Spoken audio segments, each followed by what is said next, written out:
No. These videos are not for children. If you are a children, then piss off.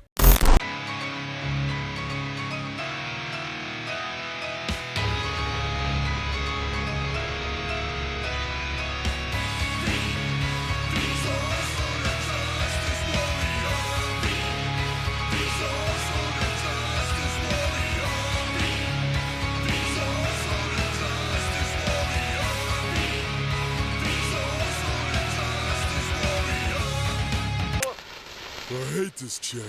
Hey there, I'm the SIJW v Infuso. And this is where I put it. Intelligent segue. If I had one. That 70s show was one of my favorite shows growing up. Granted, I didn't always get some of the references, and I'm sure you know the ones I'm talking about. Let's just say it was years later before it all came full circle. I mean, those just aren't references I'd expect to see on a show that aired on Nick at Night. My point being, the show always provided me with laughs, even when I wasn't 100% sure at what I was laughing at. I can honestly say, looking back, that when I was a kid, I understood next to none of the time period jokes, and yet, I still enjoyed the show. That's because while the show would reference things from its time, it wasn't entirely dependent on it, as the name would probably have you believe. It's like Star Wars. Yes, it's set in space, there are stars, but that's not really the main focus. It's the Force and losing hands, apparently. I may not have got the references, but I did understand the characters. And I was intrigued with them despite, to my adolescent mind, anything made from or set in that time period was ancient and completely unrelatable. The cast really won me over, whether it was Kelso shouting, "Burn!"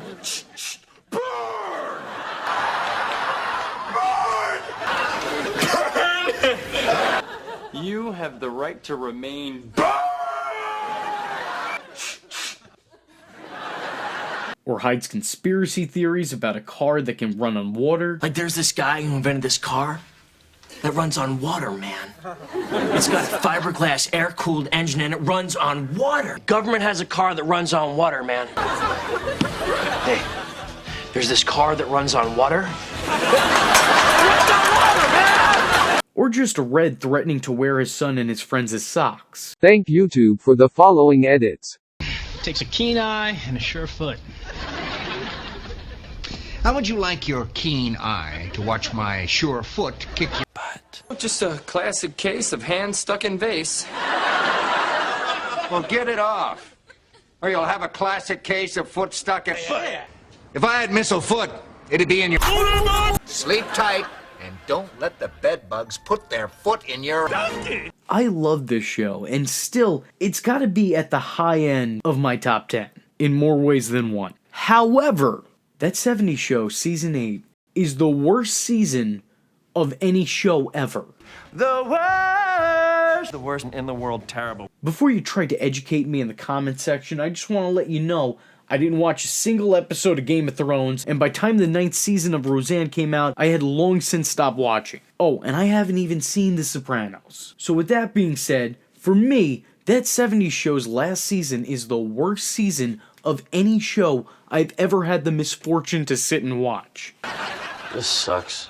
Yet I've forced myself to do it on multiple occasions. I don't know, probably because I hate myself. It's almost like the writers of the show got together and discussed what it was that made the show work for the last 7 seasons, and then thought, the hell with that. I mean, never before have I seen a show that was so beloved and so highly anticipated just go to shit so quick. In the span of 1 season, they took everything great about the show and completely soiled it.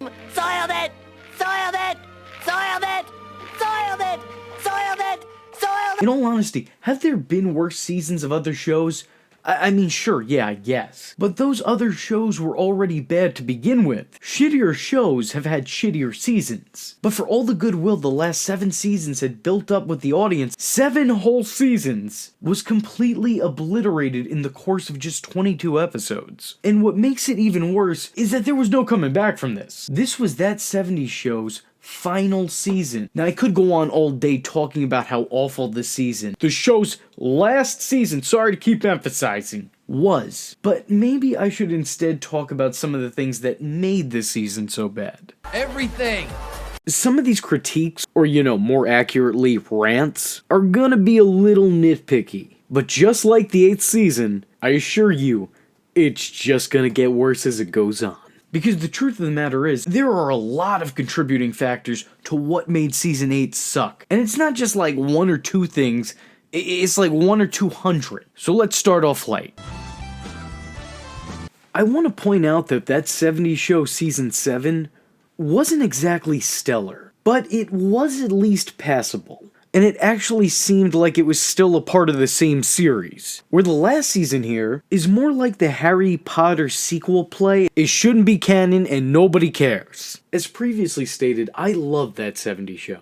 But even I could admit that its 7th season wasn't full of the series' best moments. The show was obviously hitting a decline. Season 7 could only be considered at best filler, or at worst, the nudge that sent the series downhill to its own demise. On the bright side, there were some positives, like Hyde meeting his real father, getting a job at his record store, where he feuded with and eventually befriended his sister, which I thought was an interesting development for the character. Leo finally comes back to the series following Tommy Chung's 2-year prison stay, and he's just as great as always. On the other hand, Eric taking a year off of work and doing next to nothing all season long wasn't exactly the best setup for stories. Bob being in a love triangle that lasted an episode before he ultimately chose to get back with his ex-wife Midge, only for them to break up just a few episodes later anyway. Kelso becoming both a cop and a father, which are two things that still to this day kind of are scary to say. Jackie hitting Hyde with an ultimatum for marriage only to seemingly get back with Kelso. This just wasn't the show that it once was. So for the most part, Season 7 didn't really do Season 8 any favors.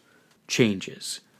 Aesthetically, the show changed a lot by this point. Laura Prepon, by the way, if I get any actors' names wrong, just know, I'm sorry, but I also do not care. The actress who played Donna was no longer a redhead, due to landing the title role in a movie called Carla, in which her character was a blonde. Not that it didn't work for Laura, but it was a strange change for Donna. Even if we had a season to get used to it, guess what?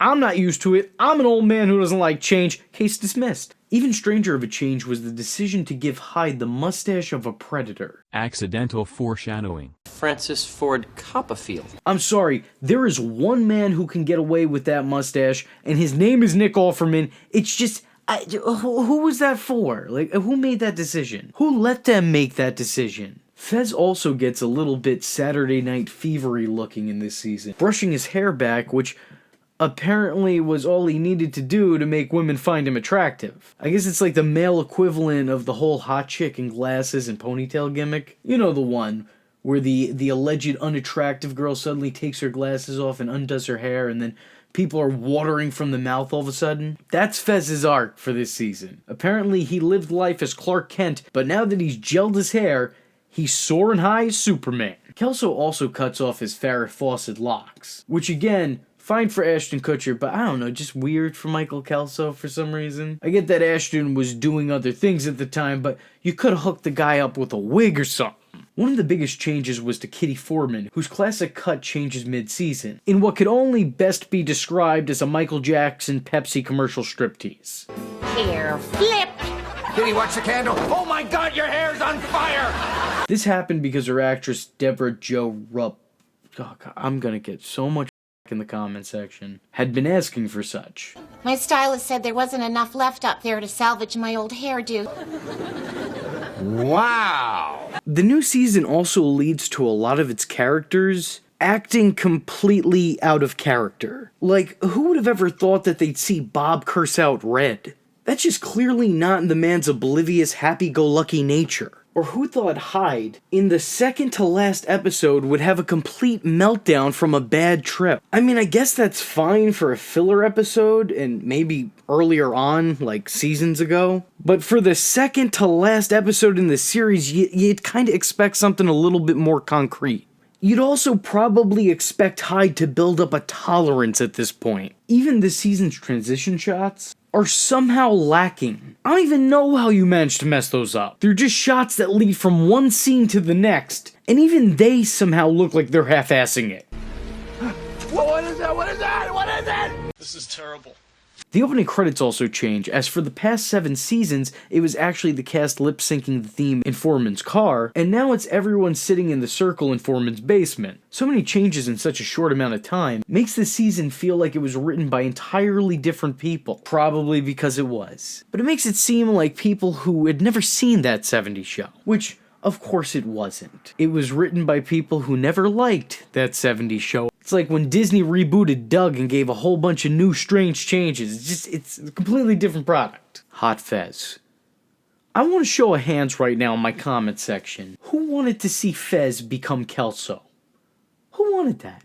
It's such a terrible change, not necessarily because of the change itself, but how quickly that change comes. Let me use an example to illustrate. One of my all-time favorite character arcs is Wesley in Angel. When he first appears in the show, and also during his time in Buffy, he's a complete loser.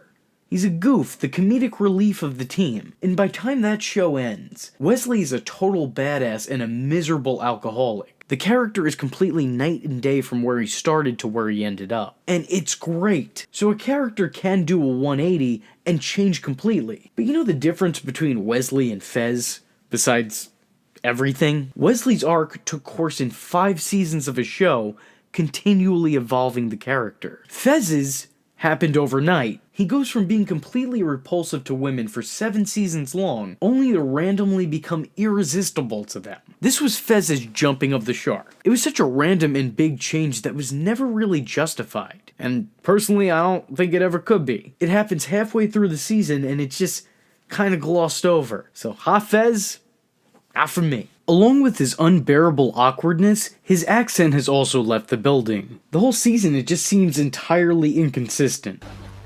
Could I have avoided this? Let's review. I want to be the Hooterville dog. Okay, so I am sorry. Your girlfriend gets me action in the pants. I know.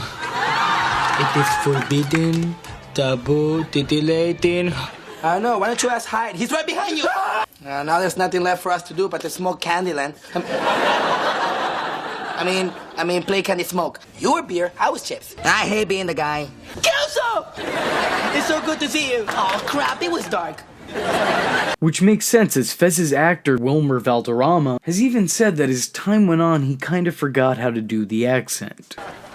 Now, good day. Ruining Jackie. The last season really didn't do any justice whatsoever to Jackie. And that isn't by accident either, as that 70s show new showrunners admitted to hating her character and her relationship with Hyde, which is unfortunate. Jackie and Hyde were written pretty well. They started off as 2 people who couldn't stand each other, but were compelled to hang out by being in the same circle of friends. For the first 4 seasons of the show, Jackie and Kelso were on again, off again, usually due to cheating. Him on her, then her on him, it was a whole thing. But still, that was a 4-season-long relationship, and it was thought that those 2 were forced to keep coming together and splitting apart until the end of time. Like some kind of relationship purgatory. What's that called again?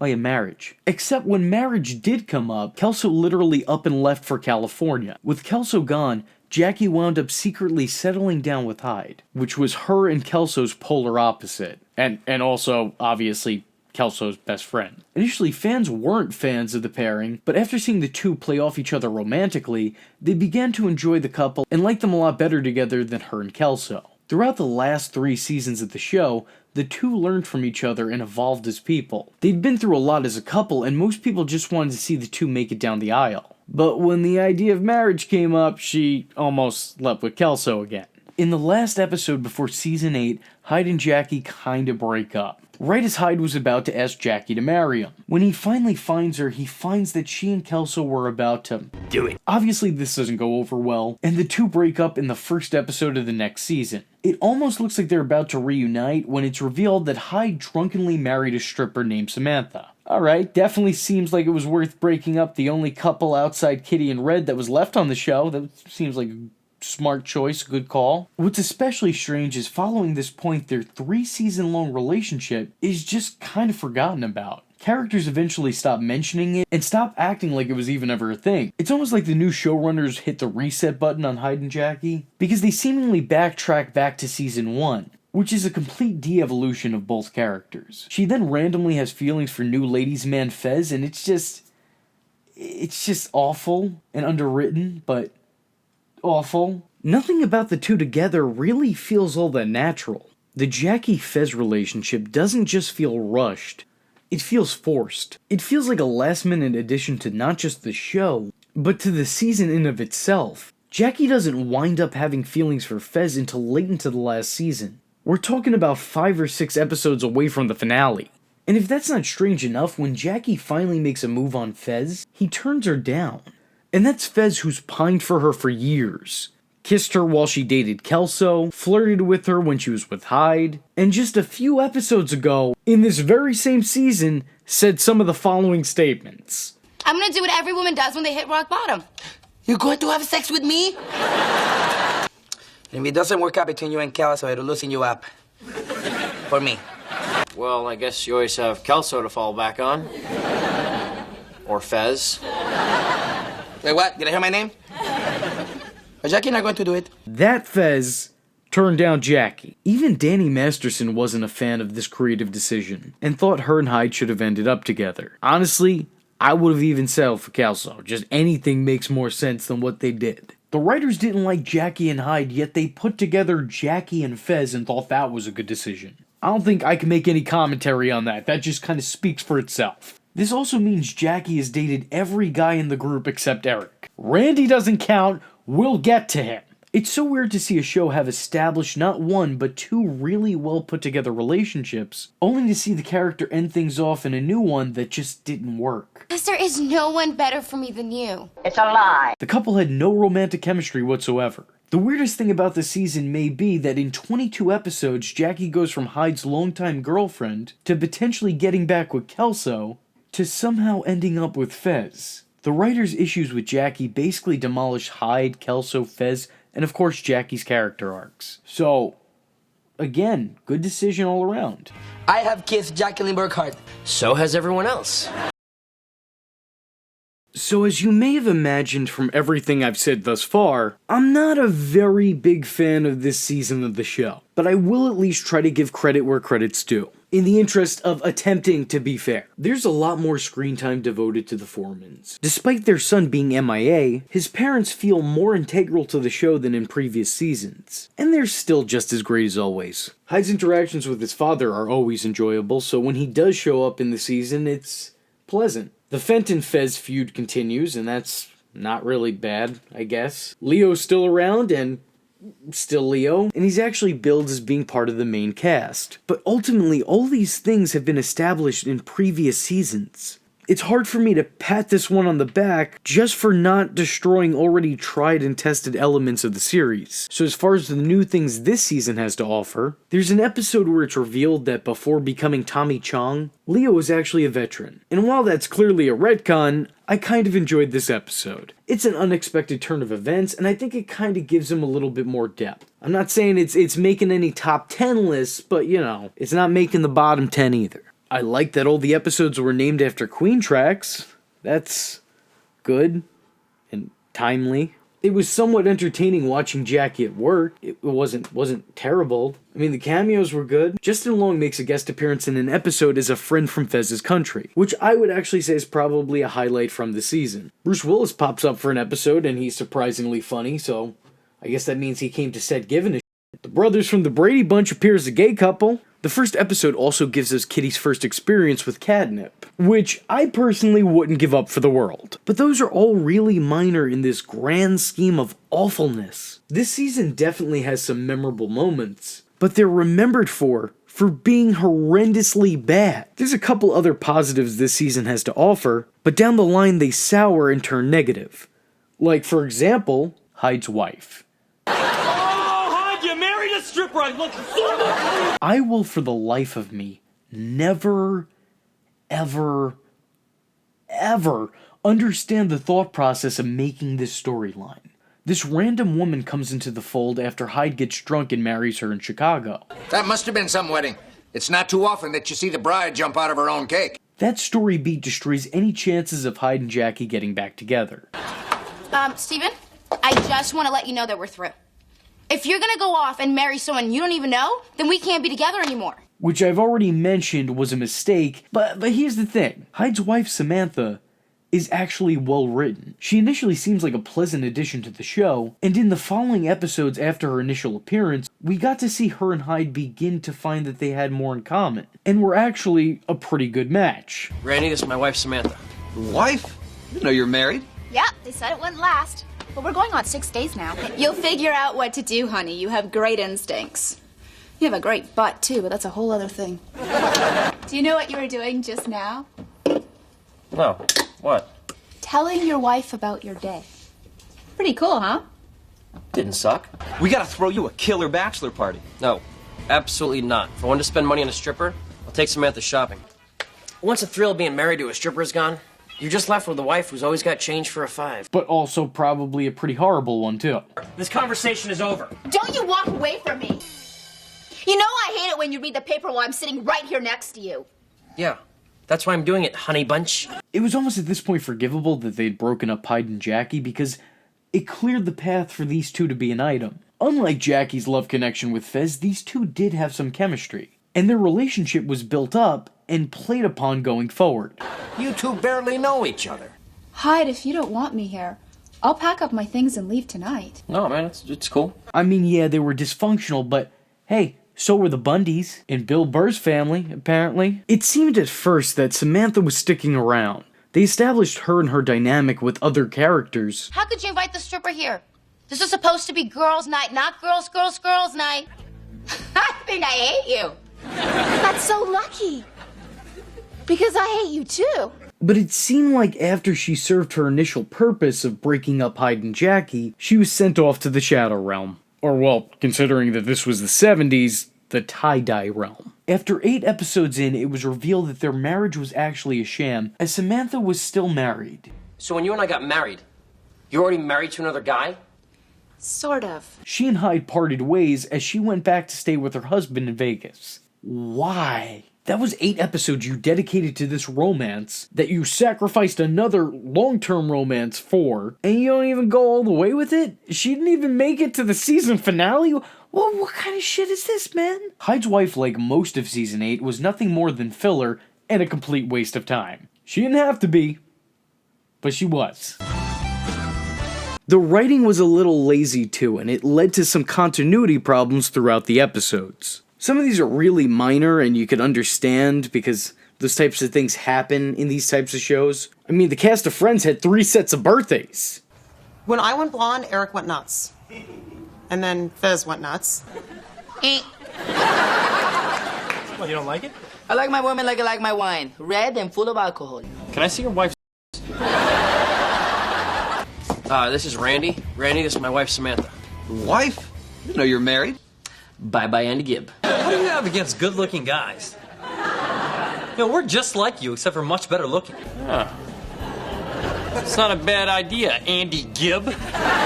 But then there's others that are just really, really questionable. In the last episode of the season, Jackie and Fez find it hard to kiss each other, until Fez attempts, and fails at, a romantic gesture on top of the water tower. It's there that they share their first kiss as a couple, and it's clearly supposed to be a big deal. Except they've kissed several times on the show before, and out of all the times, not 1 but 2 of them were this very season. That does not make sense. Missing characters. This season also had a lot of characters go MIA, the obvious being Eric and Kelso, but we'll get to them in a minute. In addition to the 2 leads, there were also some other characters that seemed to be missing from the show's final season. Donna's mom Midge was a pretty important role in seasons 1 through 3, but would leave the show for a couple years before coming back and getting back with Bob in season 6, sticking around for a few episodes in season 7, and then completely disappearing. But who knows, maybe she's spending time with her other 2 daughters the series completely forgot existed. Speaking of missing sisters...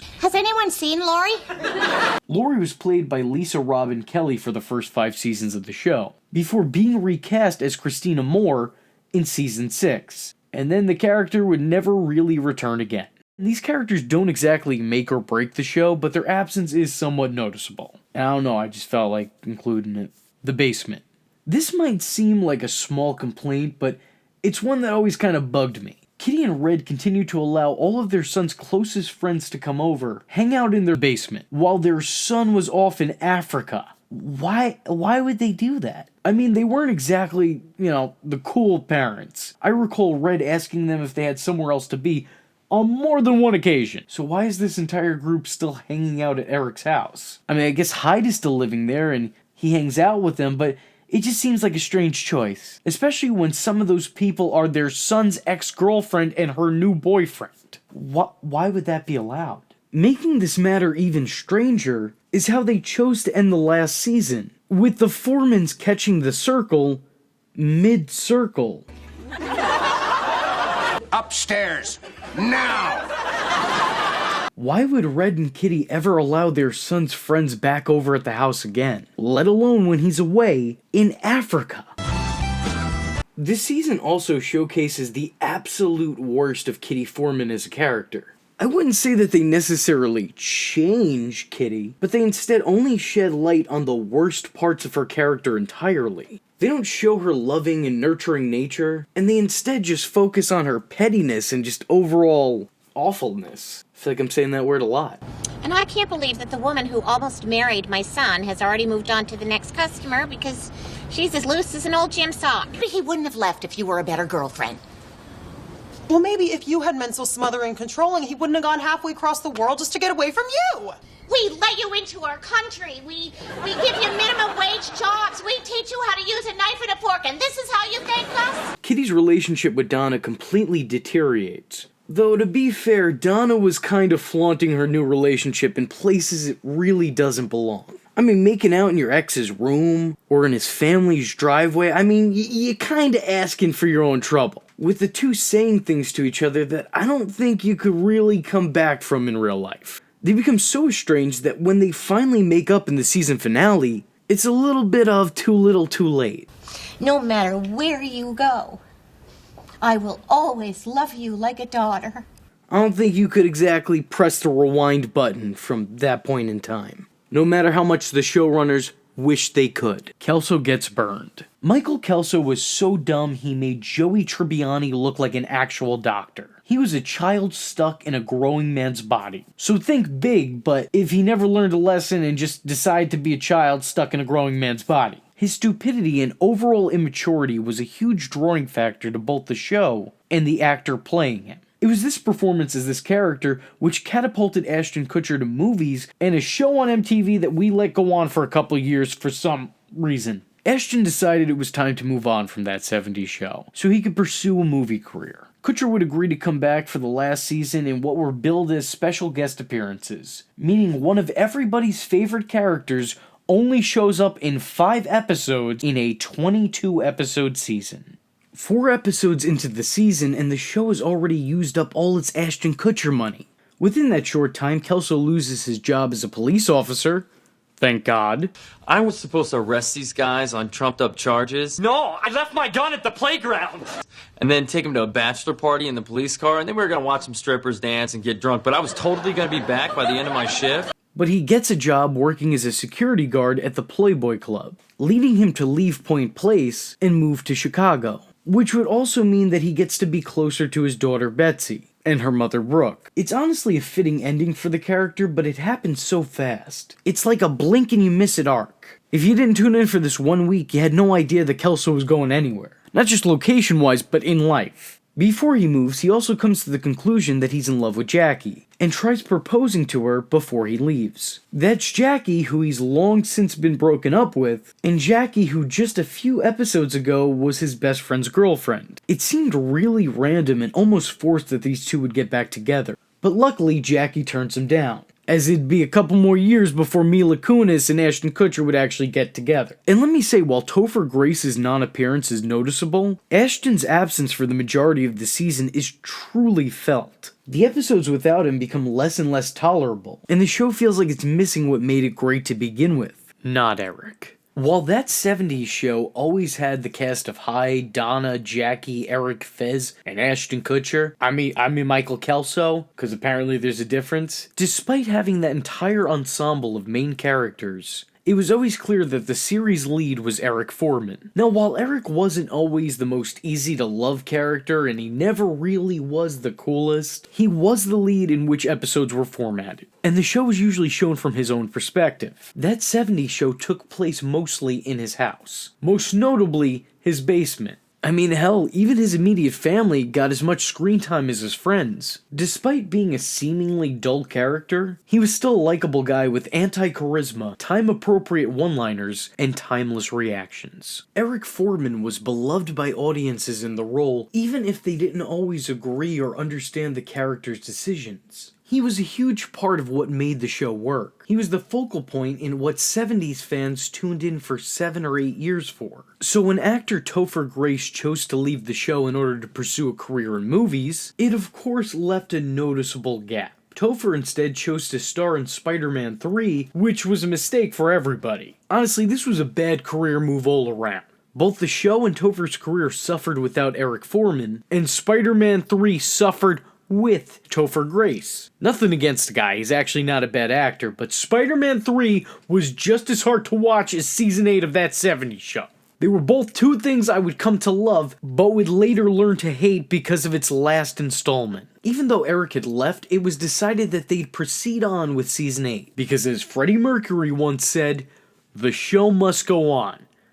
Especially if we can squeeze a couple more pennies out of this. Now, I do, however, want to give that 70s show credit. They actually did manage to set up Eric leaving in the previous season, and even casted a reasonable replacement. They brought in the character of Charlie, a childhood friend of Eric's and the son of one of Red's war buddies. Charlie was set up as a lovable, hopeless doof, who apparently still hadn't swiped his V-card. So not too dissimilar to Eric during the earlier seasons of the show. He was similar enough to him for there to be a comparison to be made, but also enough of his own character to have a contrast list written up as well. He only appeared in about 3 episodes, but the show did a good job of establishing him and his relationship with the rest of the cast. He and Eric were friendly due to a similar upbringing. Hyde and Kelso were being positioned as big brotherly type roles that would help take the inexperienced Charlie under their wing. The girls just saw him as the new guy, and Fez would bully him for that fact. The Charlie character fit the mold of the show, and Brett Harrison is actually a pretty good actor. His interactions with the rest of the cast seem promising. In rewatching the show for the first time since I was a kid, I actually was really curious to see where the story and its next season were going. Most of the immigrants arrived in the 19th century, before the skyline was ever built.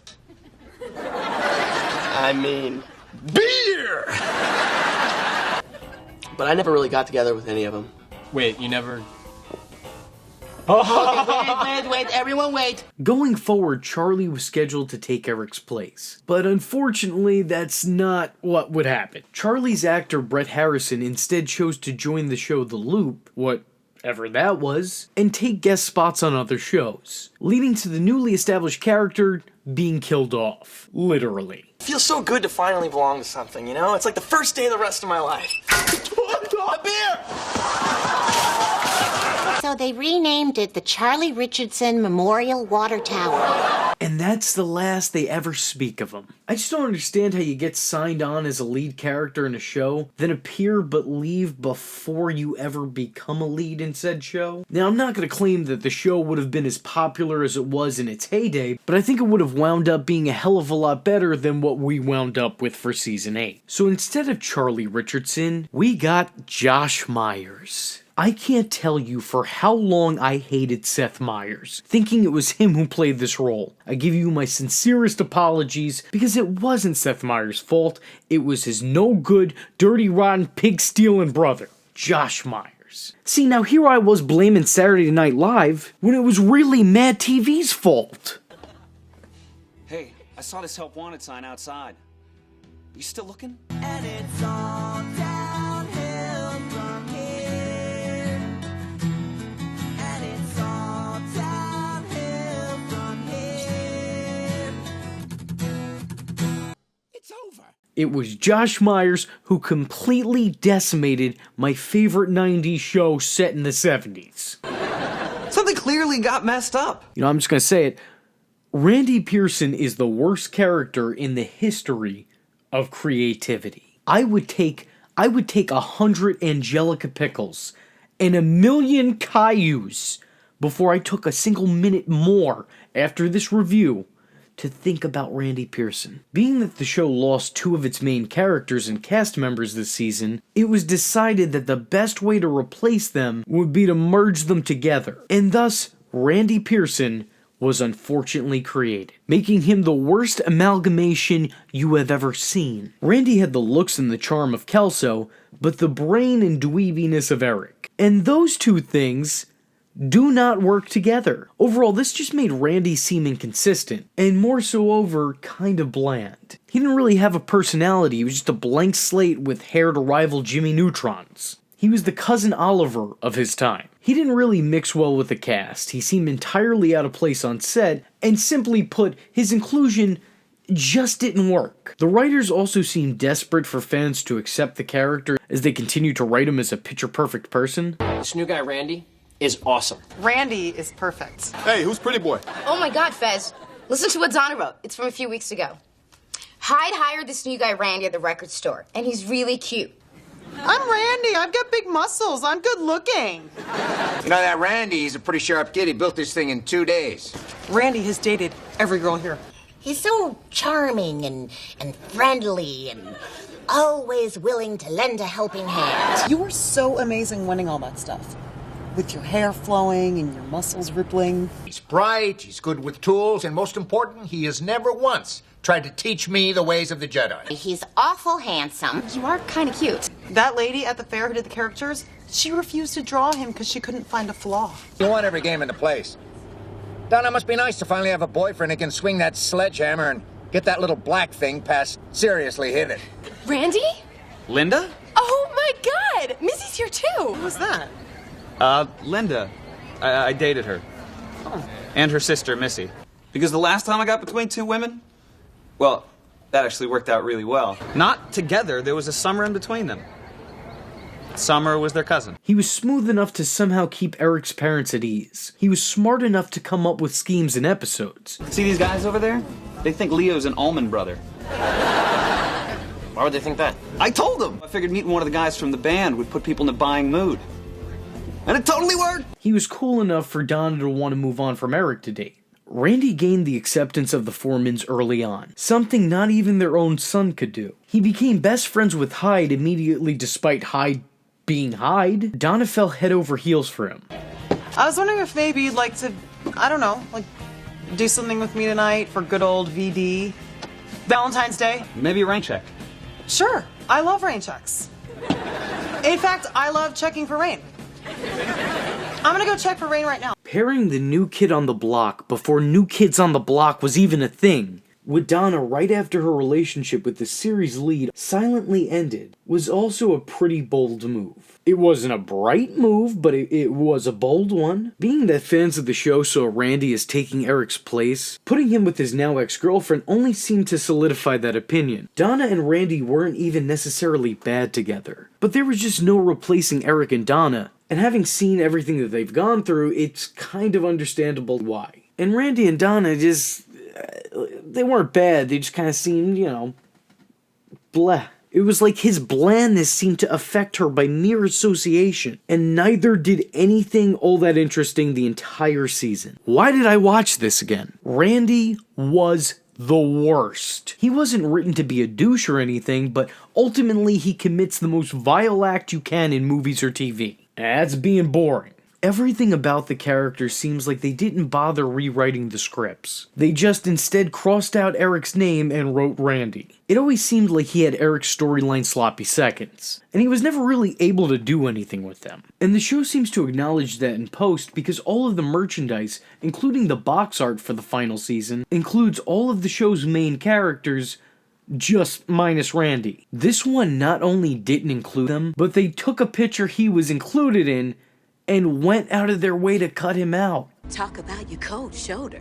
Even Kelso's there. Kelso, who only shows up 5 times in the season. That should tell you how fondly remembered Randy Pearson truly is. By the time the finale came around, Randy was MIA, with him and Donna having broken up the episode earlier. It was clear by the time all was said and done, the new showrunners had realized their mistake, And what a mistake it was, because the guy never really did seem like an actual character. He just kind of seemed like a plot point. I have to go now. My planet needs me. Even when trying to enjoy the last season of the show, I found my eyes rolling almost every time he entered the room. Like, oh, here we go. Is this guy again. Randy is irredeemably awful and terrible. Just overall awful. Well, kids, it looks like you're really in some deep... You're not funny.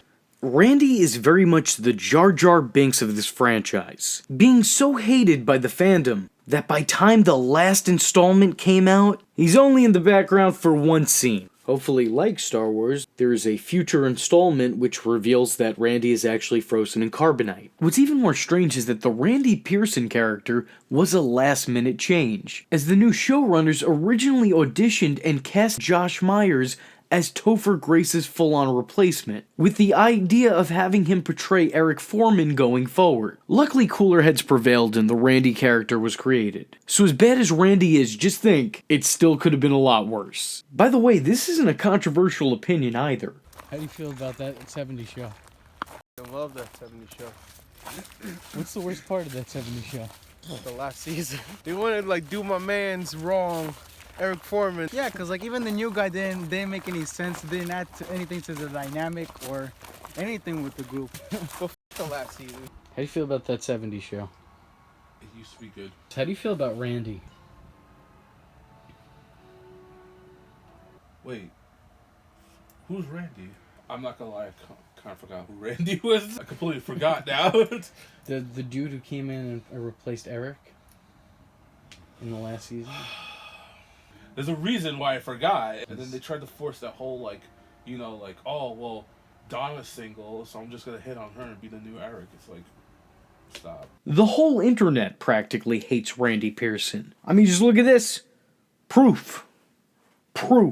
Seriously, Randy is despised. The one human being, the singular human that I know that actually likes Randy Pearson is Black Friend Allen. And Black Friend Allen makes bad choices. For example, he's friends with me. I'm a terrible person. Wait a minute. You like Randy? Well, I'm just saying. Well, you have said a lot of hurtful things, but this is the worst. The wrong kid died. Making Eric awful.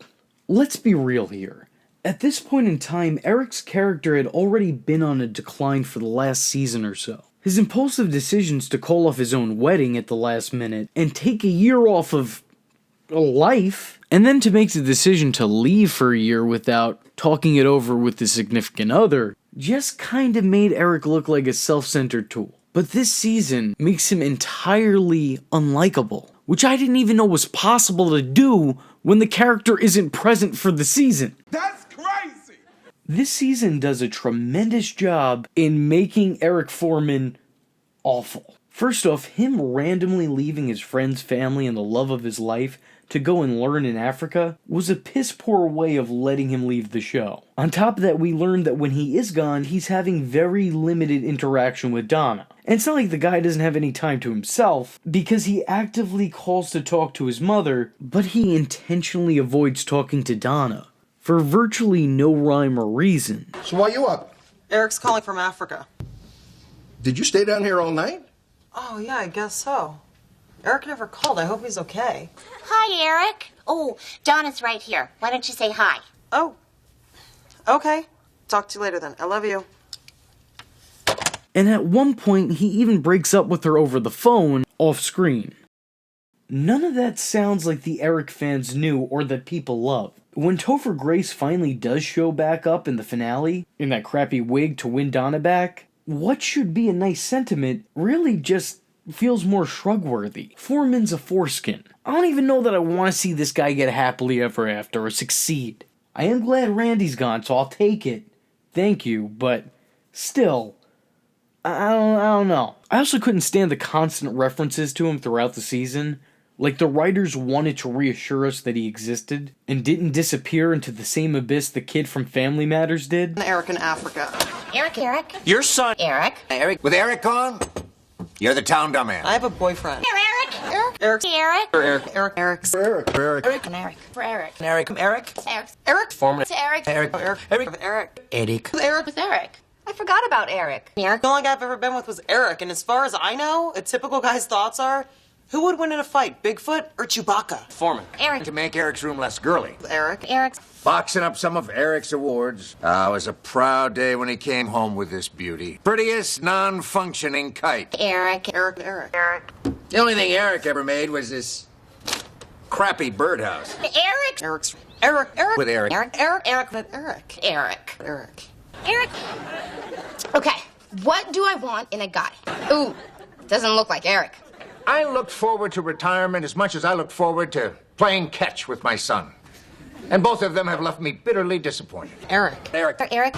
Eric. Eric. Hi, Eric. Eric. Eric. I get wanting to keep continuity, but 2 to 3 shoutouts on an episode is only reminding viewers how great the seasons with him was, and how far the show has fallen now. All these combined reasons made the last season of the show seem entirely directionless and overall unnecessary. It's sad that the show went out with such a whimper instead of the bang that it deserved. I thank you. But truth be told, it was probably time for the show to end one way or another, because the cast was very visibly aging. Some to a painful extent. I mean, really, you mean to look at Danny Masterson and Wilmer Valderrama, whatever the hell his name is, and you think that they were just 19 last year? Yeah, I don't think so. Show had a good run. It was on for 7 or 8 years, and that's probably about 7 or 8 years longer than you'd think a show named That 70s Show would be able to go on. The 70s, believe it or not, had very little relevance to the early 2000s. Regardless, overall, even though the last season is insanely disappointing, and honestly not really even worth the watch, you still got 7 great seasons with 1 additional bonus season if you're really a diehard fan, and you want to have your dreams crushed. Because that's what it does. That 80s show is more well thought out than the last season of That 70s Show. I would rather sit through every episode of Days Like These than rewatch the last season of That 70s Show. I would have rather actually watched that Carla movie that no one in existence seems to actually know anything about. I'd rather be present for a marathon of the later seasons of 2.5 Men. I would rather spend my time overanalyzing Jupiter Ascending. I would rather try and stomach Ashton Kutcher and Danny Masterson try their hand at Southern accents for 3 seasons. I would rather react to old Yo Mama reruns. I would rather go on Amazon and order a copy of Date Movie. I'd rather see a Topher Grace Oscar acceptance speech for his work in Spider-Man 3 than watch this season ever again. There are parodies that are more faithful to these characters than this season was. This season is just filler between That 70s Show's heyday and cancellation. It is a badly written, not well thought out, underestablished, underdeveloped, rushed entirely disaster piece that, for a lack of a better word, it is the worst. The worst. The worst in the world. Do what you want, cause a pirate is free. You are a pirate. You're our fiddle-dee-dee. Ladies and gentlemen, this is Alex Jones, and we are breaking the conditioning. Now look, I'm gonna be honest with you, I'm kind of retarded, which is why I liked and subscribed to the Social Injustice Warriors channel. I even clicked that little bell to stay notified. You have to look into it, people. But then I began to uncover what I believe to be a secret, nefarious plot orchestrated by Zionist reptilians. Now give me a second. Digging deep, I discovered that he wants you to quote-unquote follow him on Twitter. Now think about that for a minute. What kind of person, what sort of individual wants you to follow them? You know who else wanted people to follow them? The world's biggest Beach Boy fan, Charles Manson. Those who want to show their support donate to the guy's Patreon for exclusive content. Now why is it so exclusive? What's this guy hiding from the public? What do those Patreons see that the people of YouTube don't? Then I noticed he also has a PayPal, and just for the low price of $22 plus shipping, you can get yourself a SIJW t-shirt, Social Injustice Warrior. So let's put this all together. He wants people to follow him, he calls you VTards, he wants you all to donate your money to him, and he wants all of you to wear the same clothing. So that just leads to ask, What kind of a hive-like cult is this man operating? The Infuso, the social injustice warrior.